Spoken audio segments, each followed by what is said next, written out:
Hi friends, welcome to Nursing Sphere. Myself Dr. Sonika and welcome to Midwifery and Obstetric Discussion. Friends, previous ವಿಡಿಯೋದಲ್ಲಿ ನಾವು discuss ಮಾಡಿದ್ವಿ ನಮ್ಮ anatomy of reproductive organs ಬಗ್ಗೆ. ಈ ವಿಡಿಯೋದು ನಮ್ಮ topic ಬಂದುಬಿಟ್ಟು fundamentals of fundamental of reproduction. ಇವತ್ತಿನ ನಮ್ಮ ಈ ವಿಡಿಯೋದ ಟಾಪಿಕ್ ಬಂದುಬಿಟ್ಟು fundamentals of reproduction. So fundamentals of ರಿಪ್ರೊಡಕ್ಷನ್ಲಿ ಯಾವ್ಯಾವ ಟಾಪಿಕ್ಸ್ನ ನಾವು ಕವರ್ ಮಾಡ್ತಿದ್ದೀವಿ ಅಂತಂದರೆ, ಫಸ್ಟ್ ಆಫ್ ಆಲ್ ಗ್ಯಾಮಿಟ್ಸ್ ಅಂದರೆ ಏನು, ಗ್ಯಾಮಿಟ್ ಅಂತಂದರೆ ಏನು, ಫಿಮೇಲ್ ಗ್ಯಾಮೆಟ್ಸ್ ಅಂದರೆ ಏನು, ಮೇಲ್ ಗ್ಯಾಮೆಟ್ಸ್ ಅಂದರೆ ಯಾವುದು, ಯಾವುದಕ್ಕೆ ನಾವು ಮೇಲ್ ಗ್ಯಾಮೆಟ್ ಮತ್ತು ಫಿಮೇಲ್ ಗ್ಯಾಮೆಟ್ ಅಂತ ಹೇಳ್ತೀವಿ, ಅದರದ್ದು ಯಾವ ಥರ ಪ್ರೊಡಕ್ಷನ್ ಆಗುತ್ತೆ, ಆ process of formation of your ಗ್ಯಾಮಿಟ್ಸ್ಗೆ ಏನಂತ ಹೇಳ್ತೀವಿ, ಅದನ್ನೆಲ್ಲನೂ ಈ ವಿಡಿಯೋದಲ್ಲಿ ನಾವಿವತ್ತು ಡಿಸ್ಕಸ್ ಮಾಡ್ತಾ ಹೋಗೋಣ. ಸೊ ಫಸ್ಟ್ ಗ್ಯಾಮಿಟ್ ಅಂದರೆ ಏನು ಅಂತ ತಿಳ್ಕೊಳ್ಳೋಣ. ಗ್ಯಾಮಿಟ್ಸ್ ಅಂತಂದರೆ ಗ್ಯಾಮಿಟ್ ಈಸ್ ನಥಿಂಗ್ ಬಟ್ ಇದು gamete is nothing but your sex cell. So sex ಸೆಲ್ಗೆ ಏನಂತ ಹೇಳ್ತೀವಿ, ಗ್ಯಾಮೆಟ್ ಅಂತ ಹೇಳ್ತೀವಿ. ಸೊ ಇದರಲ್ಲಿ ಹ್ಯೂಮನ್ ಬಾಡಿಲಿ ಎಷ್ಟು ಕ್ರೋಮೋಸೋಮ್ಸ್ ಇರ್ತವೆ, ಯಾವುದೇ ಒಂದು ಸೆಲ್ ತೊಗೊಂಡ್ರು ಹ್ಯೂಮನ್ ಬಾಡಿಲಿ 46 ಕ್ರೋಮೋಸೋಮ್ಸ್ ಇರುತ್ತೆ. ಸೊ ಈ 46 ಕ್ರೋಮೋಸೋಮ್ಸ್ಗೆ ನಾವು ಏನಂತ ಹೇಳ್ತೀವಿ ಅಂದರೆ ಡಿಪ್ಲಾಯ್ಡ್ ಕ್ರೋಮೋಸೋಮ್ಸ್ ಅಂದರೆ 23 ಪೇರ್ಸ್ ಆಫ್ ಕ್ರೋಮೋಸೋಮ್ಸು ನಮ್ಮ ಬಾಡಿಲಿ ಇರುತ್ತೆ. ಬಟ್ ಈ ಸೆಕ್ಸ್ ಸೆಲ್ಸ್, ಸ್ಪರ್ಮ್ ಅಥವಾ ಎಗ್, ಮೇಲ್ಗೆ ಸ್ಪರ್ಮ್ ಅಂತ ಹೇಳ್ತೀವಿ, ಫೀಮೇಲ್ ಗ್ಯಾಮೆಟ್ಗೆ ಏನಂತ ಹೇಳ್ತೀವಿ, ಎಗ್ ಅಂತ ಹೇಳ್ತೀವಿ. ಸೊ ಎಗ್ ಅಥವಾ ಓವಮ್. ಸೊ ಅದರಲ್ಲಿ ಎಷ್ಟಿರುತ್ತೆ, only half the number of normal chromosome ಅಂದರೆ ಇದರಲ್ಲಿ ಕೇವಲ ಬರೀ 23 ಕ್ರೋಮೋಸೋಮ್ಸ್ ಇರುತ್ತೆ. ಸೊ ಏನು ಮಾಡುತ್ತೆ ಇದು, they are responsible for transmitting genetic material to next generation. They are responsible for what, transmitting the genetic material to next generation. So ನಾನು ಆಗಲೇ ಹೇಳಿದಾಗೆ will discuss about male gamete ಮತ್ತು ಫಿಮೇಲ್ ಗ್ಯಾಮೆಟ್. ಮೇಲ್ ಗ್ಯಾಮೆಟ್ಗೆ ನಾವೇನಂತ ಹೇಳ್ತೇವೆ, sperm ಅಥವಾ ಸ್ಪರ್ಮ್ಯಾಟೋಜೋವಾ ಅಂತ ಹೇಳಿಬಿಟ್ಟು ನಾವು ಮೇಲ್ ಗ್ಯಾಮೆಟ್ಗೆ ಹೇಳ್ತೀವಿ. ಅದೇ ಫಿಮೇಲ್ ಗ್ಯಾಮೆಟ್ಗೆ ನಾವೇನಂತ ಕರಿತೀವಿ, ಫಿಮೇಲ್ ಗ್ಯಾಮೆಟ್ಗೆ ನಾವು ಓವಮ್ ಅಥವಾ ಓವಾ ಅಂತ ಹೇಳಿಬಿಟ್ಟು ಕರಿತೇವೆ. ಸೊ ಈ ಮೇಲ್ ಗ್ಯಾಮೆಟ್ ಸ್ಪರ್ಮ್ ಏನಿದೆಯಲ್ಲ, ಇದು ತುಂಬ ಸ್ಮಾಲೆಸ್ಟ್ ಸೆಲ್. ಈ ಸ್ಪರ್ಮ್ ಏನಿದೆಯಲ್ಲ ಅದು ತುಂಬ ಸ್ಮಾಲ್ ಇರುತ್ತೆ ಆ್ಯಂಡ್ ಇಟ್ ಈಸ್ ಮೊಟೈಲ್ ಅಂತಂದರೆ ಇಟ್ ಕ್ಯಾನ್ ಟ್ರಾವೆಲ್, ಅಂದರೆ ಇಟ್ ಕ್ಯಾನ್ ಮೂವ್. ಅದಕ್ಕೇನಂತ ಹೇಳ್ತೀವಿ ನಾವು, motility. It has got the motility. It can move from one place to other place on its own. So ಅದಕ್ಕೆ ಅದನ್ನು ನಾವು ಮೊಟೈಲ್ ಅಂತ ಹೇಳ್ಬಿಟ್ಟು ಕರಿತೀವಿ. ವೆರಾಸ್ ಯಾರ್ ಫೀಮೇಲ್ ಗ್ಯಾಮೆಟ್ ಏನಿದೆಯಲ್ಲ ಅದು ತುಂಬ ದೊಡ್ಡದಿರುತ್ತೆ, ಲಾರ್ಜೆಸ್ಟ್ ಸೆಲ್ ಆಗಿರುತ್ತೆ and it is a non motile. It cannot move on its own. So next point ಬಂದುಬಿಟ್ಟು ಮೇಲ್ ಗ್ಯಾಮೆಟ್ಸಲ್ಲಿ. ಮೇಲ್ ಗ್ಯಾಮೆಟ್ ಸ್ಪರ್ಮ್ ಏನಿರುತ್ತಲ್ಲ ಅದು that is produced by the testis. Whereas the female gametes are produced by the ovaries. ನಾನು anatomy of female reproductive ಆರ್ಗನ್ಸಲ್ಲೂ ಹೇಳ್ಕೊಟ್ಟೆ. At the end of the fallopian tube we have something known as ovary. So ಆ ಓವರೀಸಿಂದ ಏನು produce ಆಗುತ್ತೆ, ನಮ್ಮ ovum ಅಥವಾ ova ಅಂತ ಏನು ಹೇಳ್ತೀವಲ್ಲ, ಫೀಮೇಲ್ ಗ್ಯಾಮೆಟ್, ಅದು ಪ್ರೊಡ್ಯೂಸ್ ಆಗುತ್ತೆ. So the process of formation of male gamete is called spermatogenesis.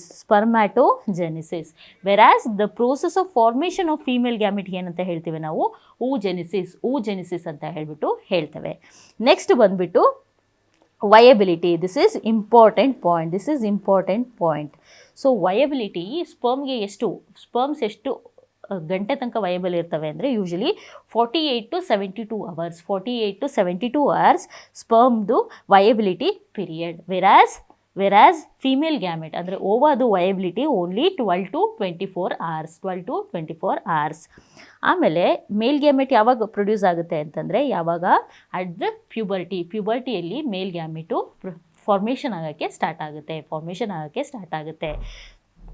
Whereas your female gamete starts forming at intrauterine ಲೈಫಲ್ಲೇ ಫೀಮೇಲ್ ಗ್ಯಾಮೆಟು ಫಾರ್ಮೇಷನ್ ಸ್ಟಾರ್ಟ್ ಆಗಿರುತ್ತೆ. This is important. These 2 points are important, viability ಮತ್ತು when the production of your male gamete and female gamete. Whereas male gamete starts at puberty, whereas female gamete starts at intrauterine life. So we'll see ಒಂದೊಂದಾಗಿ ನೋಡ್ತಾ ಹೋಗೋಣ. First ಬಂದುಬಿಟ್ಟು ಮೇಲ್ gamete. Male ಗ್ಯಾಮೆಟ್ಗೆ ಏನಂತ ಹೇಳ್ತೀವಿ? ಮೇಲ್ ಗ್ಯಾಮೆಟ್ಗೆ ನಾವು sperm ಅಥವಾ ಸ್ಪರ್ಮ್ಯಾಟೋಝೋವಾ ಅದಕ್ಕೆ ಸ್ಪರ್ಮ್ಸ್. ಅದು ಏನು ಹೇಳಿದೆ ನಾನು? This is the smallest cell ಅಂತಂದರೆ ಎಷ್ಟಿರುತ್ತೆ? It is 50 microns. The measurement is 50 microns. This is the smallest cell and it is motile.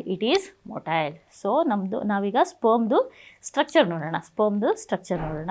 Sperm structure ಹೇಗಿರುತ್ತೆ ಅಂದರೆ, ಫಸ್ಟು ಇದಕ್ಕೆ ಹೆಡ್ ಇರುತ್ತೆ. This is called as head. ಇದರಲ್ಲಿ ಏನಿರುತ್ತೆ ಅಂದರೆ, ಇದರಲ್ಲಿ ನ್ಯೂಕ್ಲಿಯಸ್ ಇರುತ್ತೆ. Then it has got neck.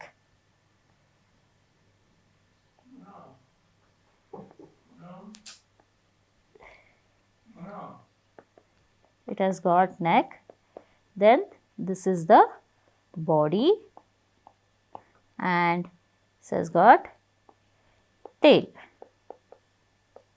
So ಇದು ಸ್ಪರ್ಮ್ನ ಪಾರ್ಟ್ಸ್. ಸೊ ಇಂಡಿವಿಜುವಲ್ ಆಗಿ ನೋಡ್ಕೊತಾ ಹೋಗೋಣ. ಏನಿರುತ್ತೆ ಅಂತಂದ್ರೆ, ಫಸ್ಟ್ ಏನಿರುತ್ತೆ, ಇದಕ್ಕೆ ಟೈಲ್ ಇರುತ್ತೆ, which helps in the motility of the sperm.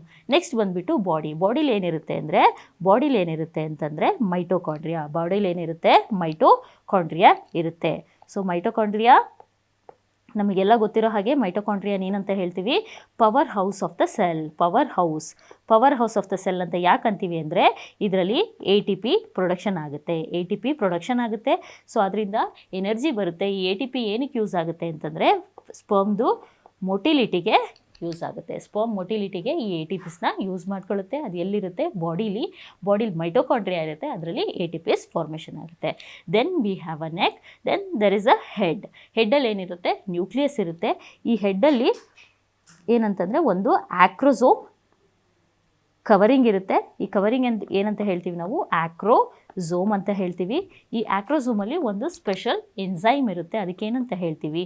ಹೈಲುರಿಡಿನೇಸ್ enzyme ಈ ಆಕ್ರೋಸೋಮಲ್ಲಿ ಇರುತ್ತೆ. ಇದ್ರದ್ದು ಫಂಕ್ಷನ್ ಏನಂತ ನಾನು ಮುಂದಿನ ಸ್ಲೈಡ್ಸಲ್ಲಿ ಹೇಳ್ತಾ ಹೋಗ್ತೇನೆ, ಮುಂದಿನ ಡಿಸ್ಕಷನಲ್ಲಿ ಹೇಳ್ತಾ ಹೋಗ್ತೇನೆ. ಈಗ ಸದ್ಯಕ್ಕೆ ಸ್ಟ್ರಕ್ಚರಲ್ಲಿ ಏನು ಬರುತ್ತೆ? ಫಸ್ಟು ಹೆಡ್ ಇರುತ್ತೆ.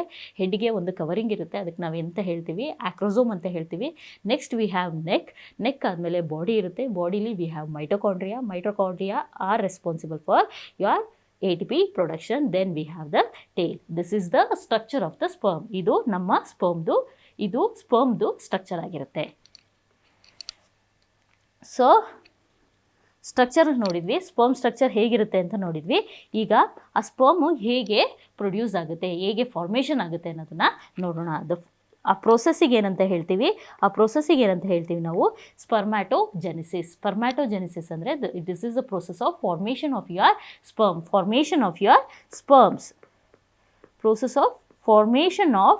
ಸ್ಪರ್ಮ್ಸ್ ಅಥವಾ ಮೇಲ್ ಗ್ಯಾಮೇಟ್. ಆ ಪ್ರೋಸೆಸ್ಸಿಗೆ ಏನಂತ ಹೇಳ್ತೀವಿ ನಾವು? ಸ್ಪರ್ಮ್ಯಾಟೋಜೆನಿಸಿಸ್.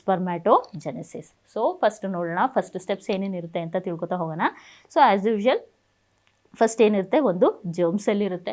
ಜರ್ಮ್ ಸೆಲ್ ಏನಾಗುತ್ತೆ ಅಂತಂದರೆ, ಫಸ್ಟ್ ಸ್ಟೆಪ್ ಬಂದುಬಿಟ್ಟು ಮೈಟೋಸಿಸ್ ಅಂದರೆ ಏನಂದರೆ, ದಿಸ್ ಇಸ್ ದ ಡಿವಿಷನ್ ಏನಾಗುತ್ತೆ? ಒಂದು ಸೆಲ್ಲು 2 ಸೆಲ್ಸ್ ಆಗಿ ಡಿವೈಡ್ ಆಗುತ್ತೆ. ಆ ಪ್ರೋಸೆಸ್ಸಿಗೆ ಏನಂತ ಹೇಳ್ತೀವಿ? ಮೈಟೋಸಿಸ್. ಈ ಡಿವಿಷನ್ ಆಗಬೇಕಾದ್ರೆ ಏನಾಗುತ್ತೆ ಅಂದರೆ, ಇದು ನಮ್ಮ ಪೇರೆಂಟ್ ಸೆಲ್, ಅದರಿಂದ ಏನು ಬರುತ್ತೆ? 2 ಸೆಲ್ಸ್ ಬರುತ್ತೆ. ಇವಾಗ ಏನಂತ ಹೇಳ್ತೀವಿ ನಾವು? ಡಾಟರ್ ಸೆಲ್ಸ್ ಅಂತ ಹೇಳ್ತೀವಿ. ಈ 2 ಸೆಲ್ಸ್ ಏನಿರುತ್ತಲ್ಲ, ಅದು ಐಡೆಂಟಿಕಲ್ ಇರುತ್ತೆ. ಎರಡೂ ಕೂಡ ಐಡೆಂಟಿಕಲ್ ಇರುತ್ತೆ. ಯಾವ ಥರ ಇನಿಷಿಯಲ್ ಜರ್ಮ್ ಸೆಲ್ ಇರುತ್ತಲ್ಲ, ಅದೇ ಥರನೇ ಡಿವೈಡ್ ಆದಮೇಲೂ ಕೂಡ ಇದು 2 ಸೆಲ್ಸ್ ಕೂಡ identical to the parent cell. ಈ ಸೆಲ್ ಯಾವ ಥರ ಇರುತ್ತೋ ಅದೇ ಥರನೇ ಈ ಸೆಲ್ಗಳು ಕೂಡ ಇರ್ತವೆ.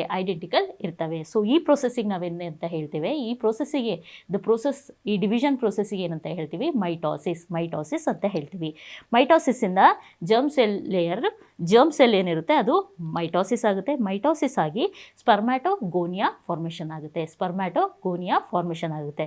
ಅಗೇನ್ ಮತ್ತೆ ಫರ್ದರ್ ಡಿವಿಷನ್ ಆಗಿ ಇಟ್ ಫಾರ್ಮ್ಸ್ ಯುವರ್ ಪ್ರೈಮರಿ ಸ್ಪರ್ಮ್ಯಾಟೋಸೈಟ್ಸಲ್ಲಿ ಎಷ್ಟು ಕ್ರೋಮೋಸೋಮ್ಸ್ ಇರುತ್ತೆ ಅಂದರೆ 46. ನಾನು ಆಗಲೇ ಏನು ಹೇಳಿದೆ? ಹ್ಯೂಮನ್ ಸೆಲ್ಸಲ್ಲಿ ಯಾವಾಗಲೂ 46 ಕ್ರೋಮೋಸೋಮ್ಸ್ ಇರುತ್ತೆ. 46 ಕ್ರೋಮೋಸೋಮ್ಸಲ್ಲಿ 44 chromosomes are autosomes, whereas 2 chromosomes are your sex chromosomes. So male gametally we have something known as XY chromosome. So primary spermatocyte ಅಲ್ಲಿ ಎಷ್ಟು ಕ್ರೋಮೋಸೋಮ್ಸ್ ಇರುತ್ತೆ? 46 ಇರುತ್ತೆ. ಅದರಲ್ಲಿ ಸೆಕ್ಸ್ ಕ್ರೋಮೋಸೋಮ್ ಬಂದ್ಬಿಟ್ಟು XY ಆಗಿರುತ್ತೆ. ಸೊ ನೆಕ್ಸ್ಟ್ ಸ್ಟೆಪ್ ಬಂದುಬಿಟ್ಟು ಪ್ರೈಮರಿ ಸ್ಪರ್ಮಟೋಸೈಟ್ ಈಗ ಫಾರ್ಮೇಷನ್ ಆಗಿದೆ. ಪ್ರೈಮರಿ ಸ್ಪರ್ಮಟೋಸೈಟ್ಸ್ ಮತ್ತೆ ಡಿವಿಷನ್ ಆಗಿ ಅದು ಏನು ಫಾರ್ಮೇಷನ್ ಮಾಡುತ್ತೆ? ಸೆಕೆಂಡ್ರಿ ಸ್ಪರ್ಮ್ಯಾಟೋಸೈಟ್ ಫಾರ್ಮೇಷನ್ ಮಾಡುತ್ತೆ. ಈ ನೆಕ್ಸ್ಟ್ ಡಿವಿಷನ್ ಆಗುತ್ತಲ್ಲ, ಇದೇನಾಗುತ್ತೆ ಅಂತಂದರೆ ಇದಕ್ಕೆ ನಾವು ಏನಂತ ಹೇಳ್ತೀವಿ? Meiosis one. ಸೊ ನಾನು ಯಾವ ಥರ ಮೈಟೋಸಿಸ್ ಆಗುತ್ತೋ ಅದೇ ಥರ ಮಿಯೋಸಿಸಲ್ಲಿ ಏನಾಗಿರುತ್ತೆ ಅಂದರೆ ಮಿಯೋಸಿಸಲ್ಲೂ ಕೂಡ ಡಿವಿಷನ್ ಆಗುತ್ತೆ. ಬಟ್ ಏನಾಗುತ್ತೆ ಅಂತಂದರೆ ಇದರಲ್ಲಿ ಹಾಫ್ ಆಫ್ ದ ಕ್ರೋಮೋಸೋಮ್ಸ್ ಅಷ್ಟೇ ಬರುತ್ತೆ. ಸಪೋಸ್ ಇದಕ್ಕೆ 46 ಕ್ರೋಮೋಸೋಮ್ಸ್ ಇತ್ತು ಅಂದರೆ ಇದರಲ್ಲಿ ಬರೀ 23 ಕ್ರೋಮೋಸೋಮ್ಸ್ ಮತ್ತು 23 ಕ್ರೋಮೋಸೋಮ್ಸ್. ನಮ್ಮ ಕ್ರೋಮೋಸೋಮ್ಸ್ ಏನಿರುತ್ತಲ್ಲ ಅದು ಎಕ್ಸಾಕ್ಟ್ ಹಾಫ್ ಆಗಿ ಡಿವೈಡ್ ಆಗುತ್ತೆ. Exact half number of chromosomes ಆಗಿ ಡಿವೈಡ್ ಆಗುತ್ತೆ. ಎಲ್ಲಿ? ಡಾಟರ್ ಸೆಲ್ಸಲ್ಲಿ. ಒಂದು ಸೆಲ್ ಡಿವಿಷನ್ ಆದಾಗ ಏನಾಗುತ್ತೆ ಅಂದರೆ ಕ್ರೋಮೋಸೋಮ್ಸ್ ಏನಿರುತ್ತಲ್ಲ ಅದು ಎಕ್ಸಾಕ್ಟ್ಲಿ ಹಾಫ್ ಆಗಿ ಡಿವೈಡ್ ಆಗುತ್ತೆ. ಸೊ ಆ ಪ್ರೊಸೆಸ್ಸಿಗೆ ನಾವೇನಂತ ಹೇಳ್ತೇವೆ? Meiosis. That is meiosis 1. So meiosis 1ಇಂದ ಏನಾಗುತ್ತೆ? ಸೆಕೆಂಡ್ರಿ ಸ್ಪರ್ಮ್ಯಾಟೋಸೈಟ್ ಫಾರ್ಮೇಷನ್ ಆಗುತ್ತೆ. ಸೆಕೆಂಡ್ರಿ ಸ್ಪರ್ಮ್ಯಾಟೋಸೈಟಲ್ಲಿ ನಾನು ಏನು ಹೇಳಿದೆ? 2 ಸೆಲ್ಸ್ ಫಾರ್ಮೇಷನ್ ಆಗುತ್ತೆ. ಒಂದರಲ್ಲಿ 23X ಇರುತ್ತೆ, ಇನ್ನೊಂದರಲ್ಲಿ 23Y ಇರುತ್ತೆ. ಸೊ 46 ಕ್ರೋಮೋಸೋಮ್ಸಲ್ಲಿ ಒಂದು ಸೆಲ್ಲಲ್ಲಿ 23 ಕ್ರೋಮೋಸೋಮ್ಸ್, ಇನ್ನೊಂದು ಸೆಲ್ಲಲ್ಲಿ 23 ಕ್ರೋಮೋಸೋಮ್ಸ್. ಸೊ ಈ 46 ಕ್ರೋಮೋಸೋಮ್ಸಲ್ಲಿ ನಾನು ಏನು ಹೇಳಿದೆ? 2 ಸೆಕ್ಸ್ ಸೆಲ್ಸ್ ಇರುತ್ತೆ. That is your X and Y. So ಒಂದು ಸೆಲ್ಸಿಗೆ X ಹೋಗುತ್ತೆ, ಇನ್ನೊಂದು ಸೆಲ್ಗೆ Y ಬರುತ್ತೆ. So we have got 2 secondary spermatocyte. So next step ಬಂದುಬಿಟ್ಟು ಮಿಯೋಸಿಸ್ 1 ಆಯಿತು. ನೆಕ್ಸ್ಟ್ ಬಂದುಬಿಟ್ಟು second meiosis 2, second meiotic division ಆಗುತ್ತೆ. ಸೆಕೆಂಡ್ ಮಿಯೋಸಿಸ್ ಆದಾಗ ಇದು ನಮ್ಮ parent cell. So again division ಆದಾಗ ನಮಗೇನಾಗುತ್ತೆ? ಐಡೆಂಟಿಕಲ್ ಸೆಲ್ಸ್ ಬರುತ್ತೆ. ಅದರಲ್ಲಿ ಏನಿರುತ್ತೆ ಅಂದರೆ it is exactly like your parent cells. ಯಾವ ಥರ ಮೈಟೋಸಿಸ್ ಆದಾಗ ಐಡೆಂಟಿಕಲ್ ಸೆಲ್ಸ್ ಯಾವ ಥರ ಫಾರ್ಮೇಷನ್ ಆಗುತ್ತೆ, ಅದೇ ಥರನೇ ಮಿಯೋಸಿಸ್ ಸೆಕೆಂಡ್ ಡಿವಿಷನಲ್ಲೂ ಕೂಡ ಐಡೆಂಟಿಕಲ್ ಸೆಲ್ಸ್ ಫಾರ್ಮೇಷನ್ ಆಗುತ್ತೆ. ಸೊ ಸೆಕೆಂಡ್ರಿ ಸ್ಪರ್ಮ್ಯಾಟೋಸೈಟ್ಸ್ ಏನಿರುತ್ತೆ ಅದ್ರ ನೆಕ್ಸ್ಟ್ ಏನಾಗುತ್ತೆ? ಮಿಯೋಸಿಸ್ 2 ಆಗುತ್ತೆ. ಮಿಯೋಟಿಕ್ ಸೆಕೆಂಡ್ ಡಿವಿಷನ್ ಆಗುತ್ತೆ. ಸೊ ನಾವೇನು ಹೇಳಿದ್ವಿ? ಮಿಯೋಸಿಸ್ 2 ಆದಾಗ ಸೆಕೆಂಡ್ರಿ ಸ್ಪರ್ಮ್ಯಾಟೋಸೈಟ್ಸ್ ಎಷ್ಟಿತ್ತು? ನಮಗೆ ಸೆಕೆಂಡ್ರಿ ಸ್ಪರ್ಮ್ಯಾಟೋಸೈಟ್ ಇತ್ತು 23X 23Y.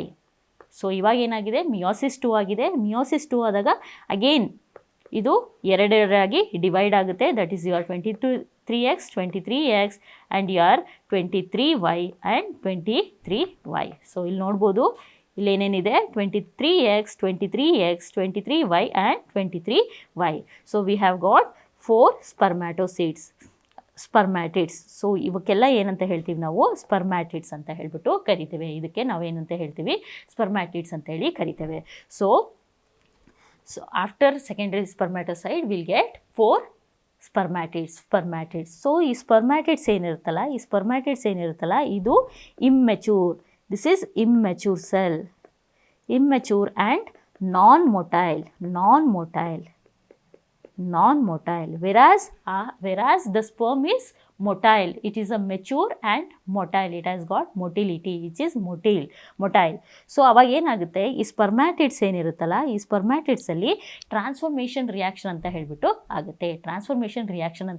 ಆಗುತ್ತೆ. ಅವಾಗ ಏನಾಗುತ್ತೆ? ಈ ಸ್ಪರ್ಮ್ಯಾಟಿಡ್ಸು ಸ್ಪರ್ಮ್ಯಾಟೋಝೋ ಆಗಿ ಕನ್ವರ್ಟ್ ಆಗುತ್ತೆ ಅಥವಾ ಸ್ಪರ್ಮ್ ಆಗಿ ಕನ್ವರ್ಟ್ ಆಗುತ್ತೆ. ಸ್ಪರ್ಮ್ ಫಾರ್ಮೇಷನ್ ಆಗುತ್ತೆ.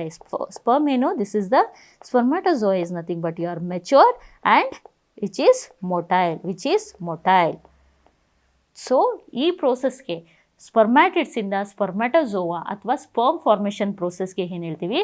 ಸ್ಪರ್ಮಿಯೋಜೆನಿಸಿಸ್ ಅಂತ ಹೇಳ್ತೀವಿ. ಇದರಲ್ಲಿ ಫ್ರೆಂಡ್ಸ್ ಸ್ಟೂಡೆಂಟ್ಸ್ ಏನು ಗೊತ್ತಾ? ಇದರಲ್ಲಿ 2 ಥಿಂಗ್ಸ್ ಇದೆ. ಒಂದು, the whole process of formation of ಸ್ಪರ್ಮ್ಗೆ ಏನಂತ ಹೇಳ್ತೀವಿ? ಸ್ಪರ್ಮ್ಯಾಟೋಜೆನಿಸಿಸ್ ಅಂತ ಹೇಳ್ತೀವಿ.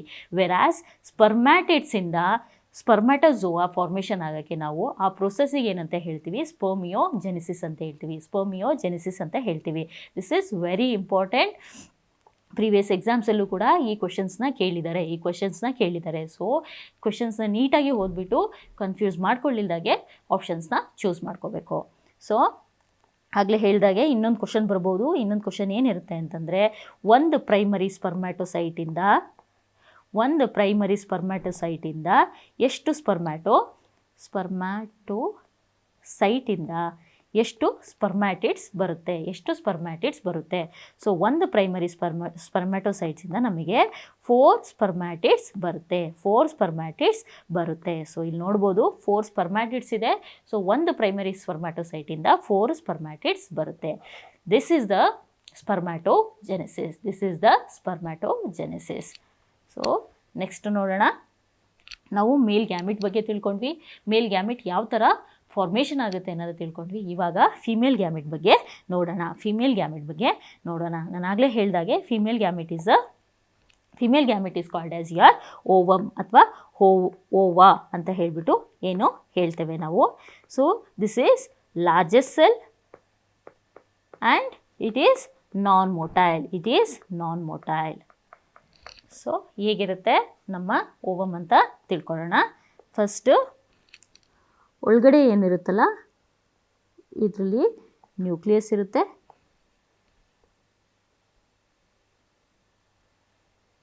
ಸೊ ಇದೇನು ನ್ಯೂಕ್ಲಿಯಸ್. ಸೊ ಅದ್ರ ಹೊರಗಡೆ ಇರೋ ಲೇಯರ್ಗೆ ಏನು ಹೇಳ್ತೀವಿ ನಾವು, ಪ್ಲಾಸ್ಮಾ ಮೆಂಬ್ರೇನ್. ಸೊ ಪ್ಲಾಸ್ಮಾ ಮೆಂಬ್ರೇನ್ಗೆ ಏನಂತ ಹೇಳ್ಬೋದು, ವೈಟಲಿನ್ ಮೆಂಬ್ರೇನ್ ಅಂತಲೂ ಸಹ ನಾವು ಹೇಳ್ಬೋದು. ಸೊ ನೆಕ್ಸ್ಟ್ ಈ ಗ್ಯಾಪಲ್ಲಿ ಏನಿರುತ್ತಲ್ಲ, ಇಲ್ಲೇನು ಗ್ಯಾಪಲ್ಲೆಲ್ಲ ಏನೇನಿರುತ್ತಲ್ಲ, ಇದಕ್ಕೇನಂತ ಹೇಳ್ತೇವೆ ನಾವು, ಇದಕ್ಕೆ ಸೈಟೋಪ್ಲಾಸಮ್ ಅಂತ ಹೇಳ್ಬಿಟ್ಟು ಹೇಳ್ತೇವೆ. ಇದಕ್ಕೆ ಊಲೆಮ್ಮ ಅಂತ ಸಹ ಹೇಳ್ಬೋದು. ಇದರಲ್ಲಿ ಏನಿರುತ್ತೆ, ಸೈಟೋಪ್ಲಾಸಮಲ್ಲಿ ನಮ್ಮ ಮೈಟೋಕಾಂಡ್ರಿಯಾ ಇರುತ್ತೆ. ನೆಕ್ಸ್ಟ್ ಇದ್ರ ಸುತ್ತ ಈ ಪ್ಲಾಸ್ಮಾ ಮೆಂಬ್ರೇನ್, ವೈಟಲಿನ್ ಮೆಂಬ್ರೇನ್ ಸುತ್ತ ಒಂದು ಇಂಪಾರ್ಟೆಂಟ್ ಲೇಯರ್ ಬರುತ್ತೆ. ಅದೇನಂತಂದರೆ zona pellucida. This is very important layer. We have got one layer that is known as zona pellucida.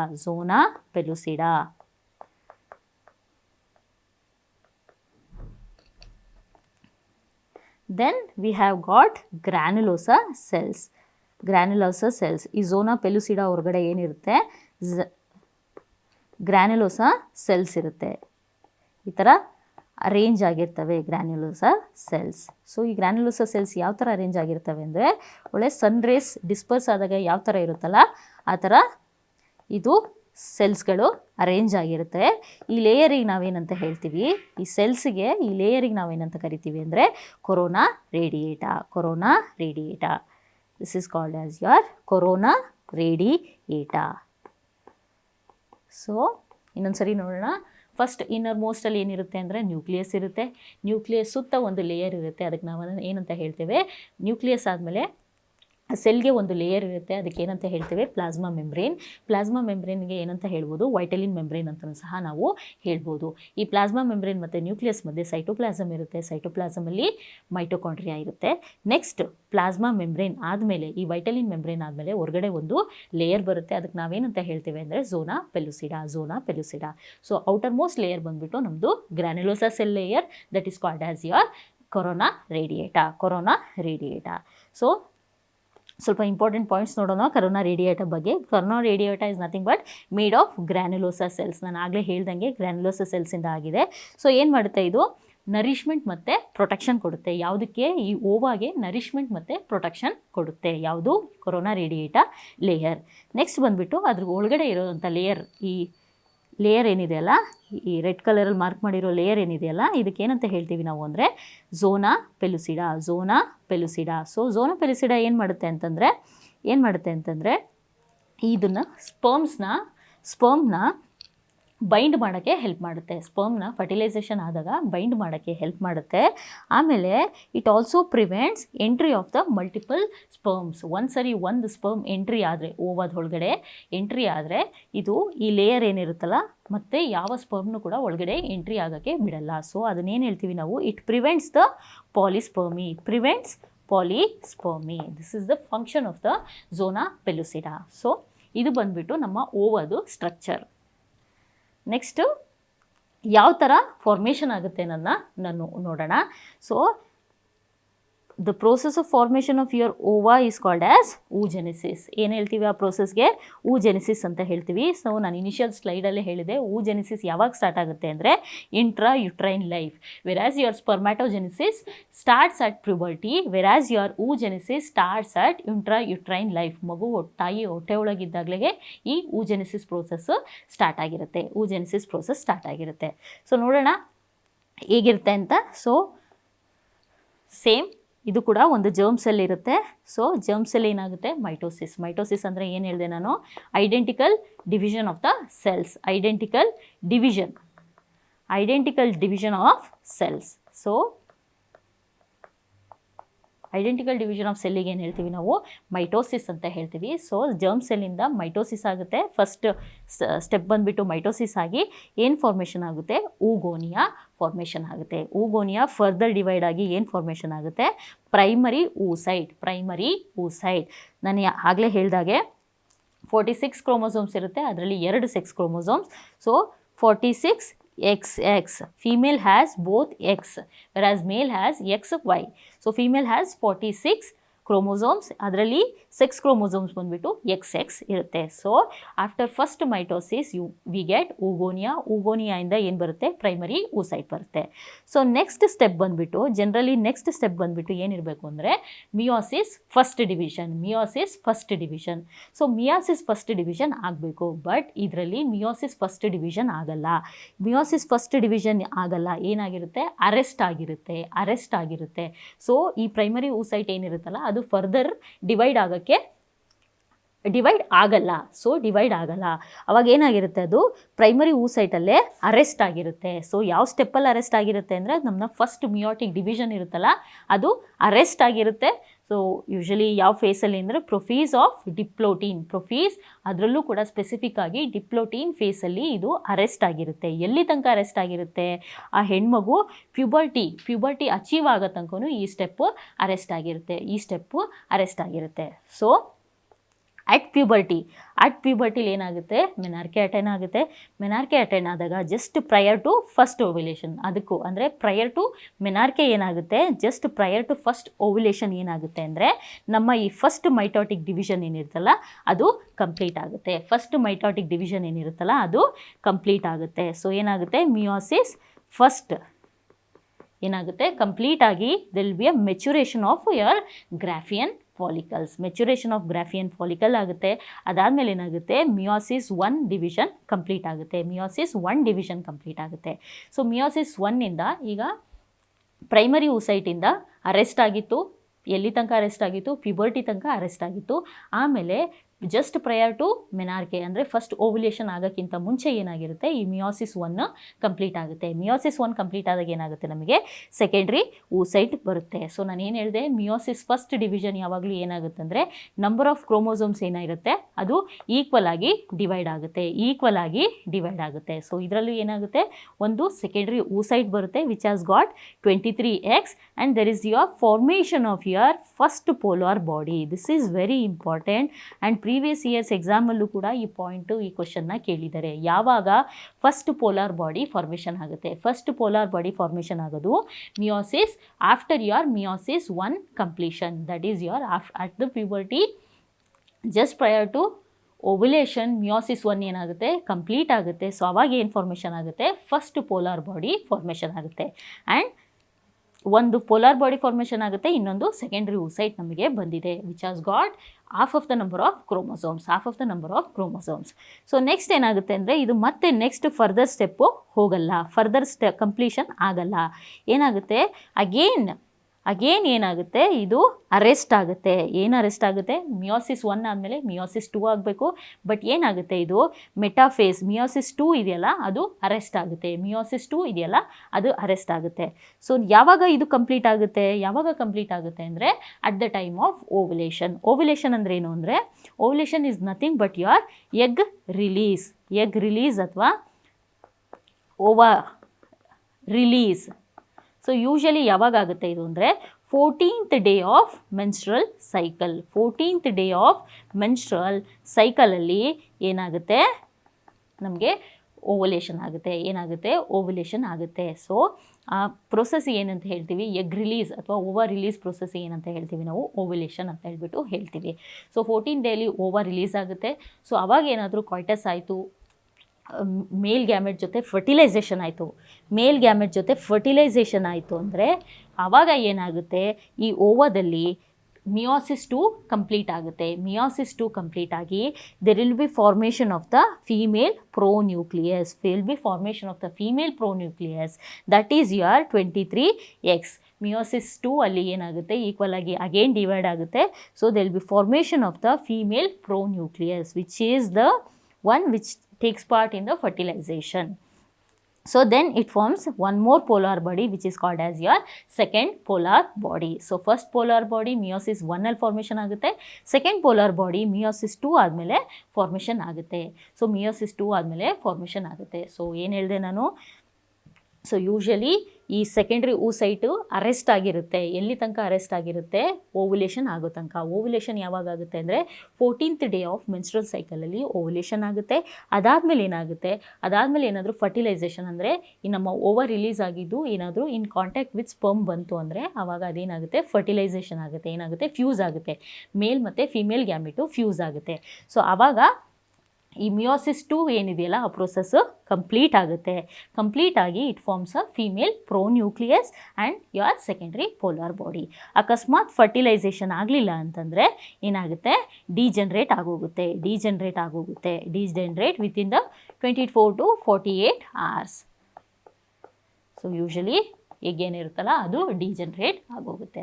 So the whole process is called as oogenesis. So ಎರಡನ್ನೂ ನೋಡಿದ್ವಿ, male gamete ಮತ್ತು spermatogenesis, female gamete ಮತ್ತು oogenesis ಎರಡನ್ನೂ ಕೂಡ ನಾವು discuss ಮಾಡಿದ್ವಿ. So next ಸ್ವಲ್ಪ chromosomes ಬಗ್ಗೆ ಡಿಸ್ಕಸ್ ಮಾಡೋಣ. ಸೊ ಕ್ರೋಮೋಸೋಮ್ಸಲ್ಲಿ ಏನಂತಂದರೆ, ಯಾವುದೇ ಹ್ಯೂಮನ್ ಸೆಲ್ಸ್ನ ತೊಗೊಂಡ್ರೂ ಕೂಡ ನಾವು ಯೂಶಲಿ 46 ಕ್ರೋಮೋಸೋಮ್ಸ್ ಇರುತ್ತೆ. 46 ಕ್ರೋಮೋಸೋಮ್ಸ್ಗೆ ಏನಂತ ಹೇಳ್ತೀವಿ, we call it as diploid number. ಯಾಕೆ ಅಂತಂದರೆ ಆ ಕ್ರೋಮೋಸೋಮ್ಸ್ ಏನಿರುತ್ತಲ್ಲ ಅದು ಪೇರ್ಸಲ್ಲಿರುತ್ತೆ. So we have got 46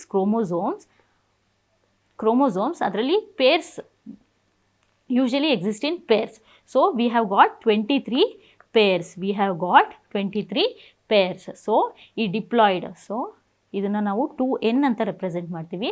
wear is your n is number of chromosomes. 2 × 23 is your 46. So ಈ ಥರ ನಮ್ಮ ನಾರ್ಮಲ್ ಸೆಲ್ ಅಂದರೆ ಹ್ಯೂಮನ್ ಸೆಲ್ಸಲ್ಲಿ 46 ಕ್ರೋಮೋಸೋಮ್ಸ್ ಇರುತ್ತೆ, ಅದು 23 pairs ಇರುತ್ತೆ. 46 chromosomes chromosomes are usually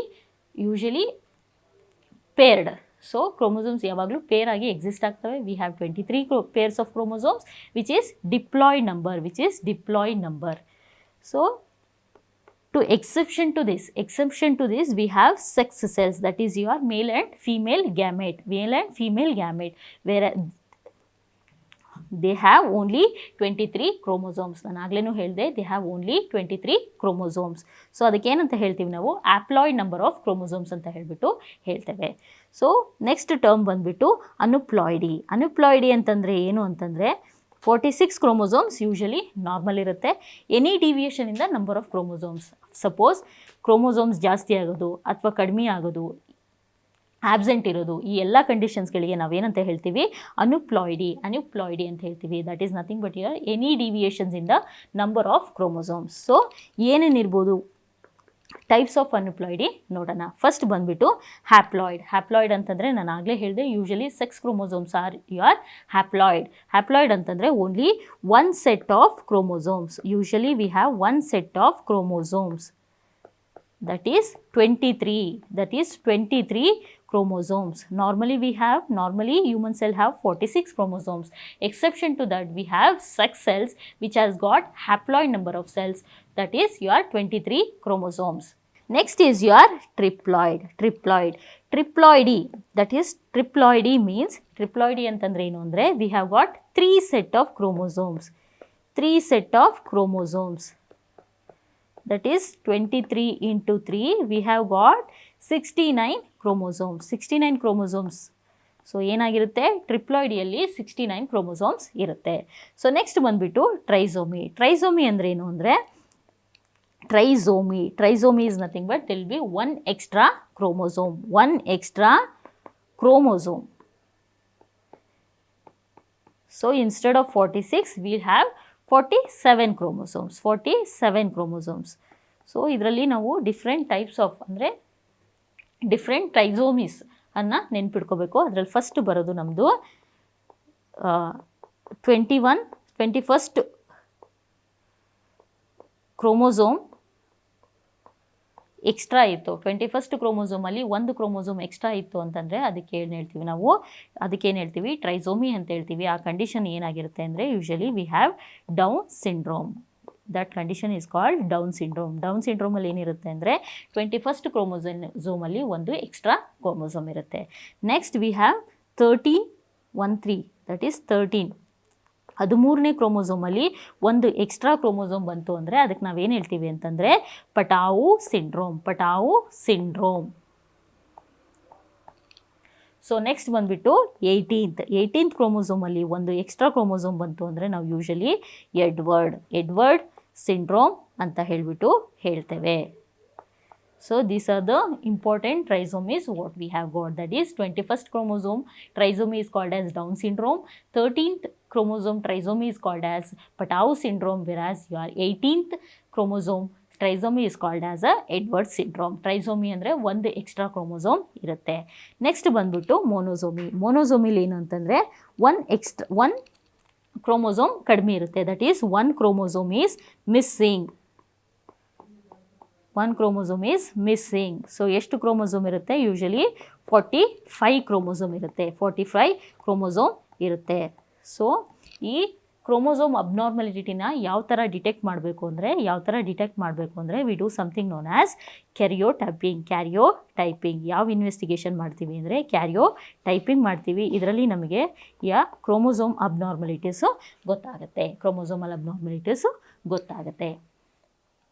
so next, so ಇಲ್ಲಿ ತನಕ ಏನು ಓದಿದ್ವಿ ಅದನ್ನು ಸ್ವಲ್ಪ ಸಮರೈಸ್ ಮಾಡೋಣ. ಸೊ ಫೀಮೇಲ್ಸ್ ಮತ್ತು ಮೇಲ್ಸಲ್ಲಿ ಯಾವ ಸೆಕ್ಸ್ ಆರ್ಗನ್ಸು, ಗ್ಯಾಮಿಟ್ಸು ಅದರದ್ದೆಲ್ಲ ಸ್ವಲ್ಪ ಸಮರೈಸ್ ಮಾಡ್ಕೋತಾ ಹೋಗೋಣ. So the primary sex organs in females is ovary, whereas ಮೇಲ್ಸಲ್ಲಿ ಪ್ರೈಮರಿ ಸೆಕ್ಸ್ ಆರ್ಗನ್ ಬಂದುಬಿಟ್ಟು testes. So primary, then we have gamete. So female ಗ್ಯಾಮಿಟ್ಗೆ ಏನಂತ ಹೇಳ್ತೀವಿ, ಓವಾ ಅಥವಾ ಓವಮ್ ಅಂತ ಹೇಳ್ತೀವಿ. Whereas your male gamete is called sperm ಅಥವಾ spermatozoa. So next gametogenesis. Gametogenesis ಅಂದರೆ the process of formation of gametes. So ಫೀಮೇಲ್ಸಲ್ಲಿ ಆ ಪ್ರೋಸೆಸ್ಗೆ ಏನಂತ ಹೇಳ್ತೀವಿ, ಜೆನಿಸಿಸ್ ಅಂತ ಹೇಳ್ತೀವಿ. ವೆರಾಸ್ ಮೇಲ್ಸಲ್ಲಿ ಏನು ಹೇಳ್ತೀವಿ, ಸ್ಪರ್ಮ್ಯಾಟೋಜೆನಿಸಿಸ್. ಇದರಲ್ಲಿ ಇನ್ನೊಂದು ಪಾಯಿಂಟ್ ನೆನ್ಪಿಟ್ಕೋಬೇಕು ನಾವು, the whole process of gametogenesis in males is called as a spermatogenesis, whereas spermatids ಇಂದ ಸ್ಪರ್ಮ್ ಫಾರ್ಮೇಷನ್ ಆಗೋದಕ್ಕೆ ಈ ಪ್ರೋಸೆಸ್ಗೆ ಏನಂತ ಹೇಳ್ತೀವಿ ನಾವು, ಅಂದರೆ ಸ್ಪರ್ಮಿಯೋಜೆನಿಸಿಸ್. ಸೊ ಎರಡು ಪಾಯಿಂಟ್ಸ್ನ ಕನ್ಫ್ಯೂಸ್ ಮಾಡ್ಕೋಬಾರ್ದು. ಸೊ ನೆಕ್ಸ್ಟ್ ಬಂದುಬಿಟ್ಟು ನಮ್ಮದು life span of a gamete. So ನಾನು ಆಗಲೇ ಹೇಳ್ದಂಗೆ female gametes only viable for 12 to 24 hours, whereas male that is sperm is viable for 48 to 72 hours. Usually the hormones which are responsible for this oogenesis is nothing but estrogen, whereas in males it is testosterone. Males ಅಲ್ಲಿ ಏನು ಹೇಳ್ತೀವಿ ನಾವು, testosterone ಅಂತ ಹೇಳ್ತೀವಿ. The hormone which is responsible for the spermatogenesis is testosterone in males. ಅದೇ ಫೀಮೇಲ್ಸಲ್ಲಿ ಬಂದರೆ it is oestrogen. So next ಬಂದುಬಿಟ್ಟು ಪ್ಯೂಬರ್ಟಿ ಅಂದರೆ ಏನು ಅಂತಂದರೆ ಡೆವಲಪ್ಮೆಂಟ್ ಆಫ್ ಸೆಕ್ಷುವಲ್ ಆರ್ಗನ್ಸ್. ಯಾವಾಗ ಸೆಕ್ಷುವಲ್ ಆರ್ಗನ್ಸ್ ಡೆವಲಪ್ ಆಗೋಕ್ಕೆ ಸ್ಟಾರ್ಟ್ ಆಗುತ್ತೋ ಆ ಸ್ಟೇಜ್ಗೆ ನಾವೇನಂತ ಹೇಳ್ತೀವಿ, ಪ್ಯೂಬರ್ಟಿ. ಸೊ ಯೂಶಲಿ ಪ್ಯೂಬರ್ಟಿ ಫೀಮೇಲ್ಸಲ್ಲಿ ಜಲ್ದಿ ಬರುತ್ತೆ, ದಟ್ ಈಸ್ ಯುವರ್ 10 to 16 ಇಯರ್ಸಲ್ಲಿ ಫೀಮೇಲ್ಸ್ಗೆ ಪ್ಯೂಬರ್ಟಿ ಬರುತ್ತೆ.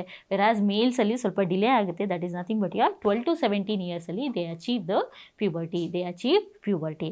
ಸೊ ಇನ್ನೊಂದು ಇಂಪಾರ್ಟೆಂಟ್ ಪಾಯಿಂಟ್ ನಾನು ಏನು ಹೇಳಿದೆ, the process of oogenesis starts in intrauterine life, whereas the spermatogenesis starts at puberty. Next ಬಂದುಬಿಟ್ಟು first sign of puberty.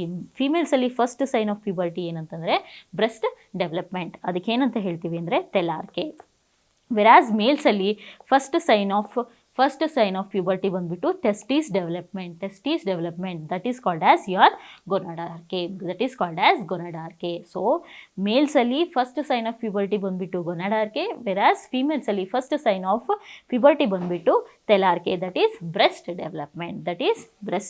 Development. So friends, ಇದು ನಮ್ಮ ಫಂಡಮೆಂಟಲ್ಸ್ ಆಫ್ ರಿಪ್ರೊಡಕ್ಷನ್ದು ಡಿಸ್ಕಷನ್ ಆಗಿತ್ತು. ಈ ವಿಡಿಯೋದಲ್ಲಿ ನಾವು ಗ್ಯಾಮಿಟ್ಸ್ ಅಂದರೆ ಏನು, ಮೇಲ್ ಗ್ಯಾಮಿಟ್ ಯಾವುದು, ಫೀಮೇಲ್ ಗ್ಯಾಮಿಟ್ ಯಾವುದು, ಸ್ಪರ್ಮ್ದು structure, Owa structure, oogenesis, spermatogenesis, ಅದರ ಡಿಫ್ರೆನ್ಸಿಯೇಷನ್ ಏನು, ಇದನ್ನೆಲ್ಲನೂ ಕೂಡ ಈ ವಿಡಿಯೋದಲ್ಲಿ ಡಿಸ್ಕಸ್ ಮಾಡಿದ್ವಿ. ಸೊ ಈ ವಿಡಿಯೋ ಡಿಸ್ಕಷನ್ನ ಇಲ್ಲಿಗೆ ಸ್ಟಾಪ್ ಮಾಡೋಣ. Thank you.